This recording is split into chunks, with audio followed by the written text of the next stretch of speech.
दोस्तों, ना तो अब किसी बंदूक की जरूरत है और ना ही किसी तोप की। सिर्फ इस 3 किलो के खतरनाक हथियार को कंधे पर उठाया और चल दिए युद्ध लड़ने। और इस हथियार का कमाल तो देखिए, जो बिना आवाज किए अपने दुश्मनों को चुटकी में मार सकता है।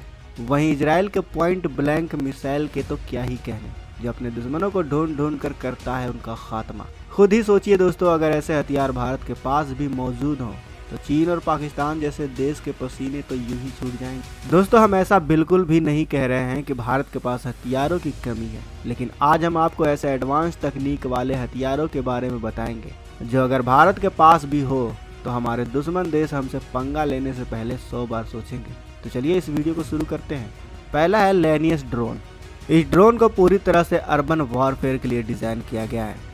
अगर इसके साइज की बात करें तो इसकी लंबाई और चौड़ाई 294 मिलीमीटर की है और इसकी ऊंचाई 167 मिलीमीटर। इसका मैक्सिमम टेक ऑफ वेट है 1.25 किलोग्राम का। इसका पेलोड वेट है 150 किलोग्राम, यानी इस ड्रोन में 150 किलोग्राम तक का विस्फोटक रखा जाता है। वहीं इसकी ऑपरेशनल स्पीड 20 मीटर प्रति सेकंड की है। इसका फ्लाइट टाइम है 7 मिनट का, यानी यह 7 मिनट तक आसमान में उड़ सकता है। अब आपके मन में यह सवाल आ रहा होगा कि आखिर 7 मिनट में यह छोटा सा ड्रोन क्या ही कर लेगा। तो दोस्तों, आपको बता दूं कि काउंटर टेररिज्म ऑपरेशन में 1-1 मिनट की वैल्यू होती है। इस ड्रोन का इस्तेमाल काउंटर टेररिज्म या फिर अर्बन वॉरफेयर में किया जाता है, यानी कि आतंकियों के साथ मुठभेड़ के वक्त ये भारतीय सेना के काफी काम आ सकती है। हमारी सेना के एक जवानों को बचा सकती है। दोस्तों, आपको बता दें कि लेनियस का मतलब होता है कसाई, और यकीन मानिए यह छोटा सा दिखने वाला ड्रोन दुश्मनों के लिए कसाई ही है, क्योंकि यह एक सर्च एंड अटैक यानी 2-in-1 सुपर ड्रोन है। इसी वजह से कई मुश्किल भरे कामों को बड़े आसानी से अंजाम दे सकता है। यह अपने साथियों की जान बचाने के लिए दुश्मनों का सफाया करने तक हर काम को बखूबी अंजाम दे सकता है। बता दें, इसे कई तरह से इस्तेमाल किया जा सकता है, एक स्वाम ड्रोन की तरह भी और एक अकेले ड्रोन की तरह भी। ये इतने हल्के और छोटे होते हैं कि इसे सेना के जवान अपने साथ आसानी से कैरी भी कर सकते हैं। इन्हें उड़ाना भी काफ़ी आसान होता है। इसकी एक और खूबी है कि ये आर्टिफिशियल इंटेलिजेंस की वजह से ऑपरेट करने के लिए किसी इंसान की ज़रूरत नहीं लेते। इसमें ऑटोनोमस ऑपरेटिंग की कैपेसिटी, यानी कि ये खुद ही टेक ऑफ, नेविगेट और स्क्वाड कर सकते हैं। हमें उम्मीद है कि आप समझ गए होंगे कि इसे सर्च एंड अटैक ड्रोन क्यों कहा जाता है।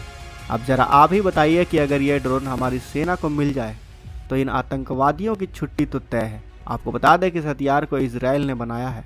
दूसरा है एडवांस रडार सिस्टम। वैसे तो भारतीय सेना के पास भी कई रडार सिस्टम है, जिसे चीन और पाकिस्तान के सीमा के पास लगाया भी गया है, जिससे कि 50 किलोमीटर के दायरे में मोटार, गोले, रॉकेट, फाइटर जेट जैसे दुश्मनों के हथियारों का पता लगाया जा सकता है। लेकिन शायद आपको अपने कानों पर यकीन नहीं होगा कि रूस ने अपनी सीमा पर एक ऐसा रडार सिस्टम भी लगा रखा है इसकी रेंज 3000 किलोमीटर है, और ये इतनी ही दूरी से क्रूज, बैलिस्टिक मिसाइल और यहाँ तक कि हाइपरसोनिक मिसाइल का भी पता लगा लेता है, और इसकी लाइव कवरेज भी अपने सेना को देता है। तो सोच लीजिए कि अगर ऐसे रडार को हम अरुणाचल प्रदेश की सीमा पर लगा लें तो चीन बीजिंग से हम पर हमला नहीं कर पाएगा। तीसरा, राफेल स्पाइक फायरफ्लाई। पाकिस्तान से सटे जम्मू कश्मीर वाले इलाके में आए दिन भारतीय सेना का सर्च ऑपरेशन चलता ही रहता है। ऐसी खबरें आप भी आए दिन मीडिया रिपोर्ट में सुनते होंगे। इन इलाकों में सेना और पुलिस के लिए सबसे बड़ी मुश्किल काम होता है छिपे हुए आतंकियों के ठिकानों को ढूंढना, उन्हें तबाह कर देना। इसमें कई बार मुठभेड़ में हमारे जवानों की मौत भी हो जाती है। लेकिन अगर भारत भी स्पाइक फायरफ्लाई तकनीक का इस्तेमाल करे अपने सर्च ऑपरेशन में, तो शहरी इलाकों में ऐसे सर्च ऑपरेशन को अंजाम देना एकदम आसान हो जाएगा। जी हाँ, हम बात कर रहे हैं राफेल स्पाइक फायरफ्लाई की, जिसे इजराइल के रक्षा मंत्रालय और राफेल कंपनी ने मिलकर बनाया है।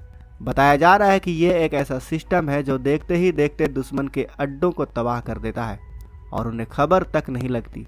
यह हथियार एकदम सटीक हमला करता है। इस सिस्टम के आने के बाद शहरी इलाकों में भी आसानी से किसी आतंकी और आतंकी अड्डों को ढेर किया जा सकता है। इसे आसानी से और तेज़ी से कहीं पर भी तैनात किया जा सकता है। इसकी सबसे अच्छी बात तो यह है कि इस सिस्टम को सैनिक अपने कंधों पर टांग सकते हैं, क्योंकि इसका वजन सिर्फ 3 किलोग्राम का होता है। सिंगल यूजर ऑपरेशन के साथ इसे तैयार किया गया है। इसे वाइपर सिस्टम के नाम से भी जाना जाता है। इस फायरफ्लाई को एक टैबलेट से कंट्रोल किया जाता है। इसमें dual Sikar, target tracker, computer vision और फ्यूजिंग मैकेनिज्म दिया गया है। जो पूरी तरह से सेफ है। इसे ऑपरेट करने के लिए किसी भी तरह की खास ट्रेनिंग की ज़रूरत नहीं पड़ती। वहीं यह बिना ऑपरेटर के भी ऑपरेट किया जा सकता है। इसके अलावा फायरफ्लाई किसी मिशन को अबॉर्ट करने से लेकर किसी टारगेट पर अटैक कमांड के मुताबिक काम करने में भी कैपेबल है। ये शोर ना के बराबर करता है। इसके वजह से आतंकियों को इसके आसपास होने का पता भी नहीं चलता। इसकी रेंज 500 मीटर से लेकर 1000 मीटर तक है और ये 70 किलोमीटर की गति से हमला करता है। IAI point blank. इजराइल के electro optical guided missile point blank दुश्मन को तबाह कर देती है। ये मिसाइल 1500 फीट की ऊंचाई पर उड़ सकती है। 288 किलोमीटर की रफ्तार से हमला करने वाली यह मिसाइल तब तक हवा में रहती है जब तक दुश्मन की सही पोजीशन का पता नहीं चलता। जी हाँ, हमला करने से पहले यानी स्ट्राइक करने से पहले 18 मिनट तक हवा में रहने पर कैपेबल है ये मिसाइल। यानी कि पहले यह अच्छी तरह से दुश्मन के ठिकानों और उनको मंसूबों का पता करती है और फिर उन पर हमला करती है।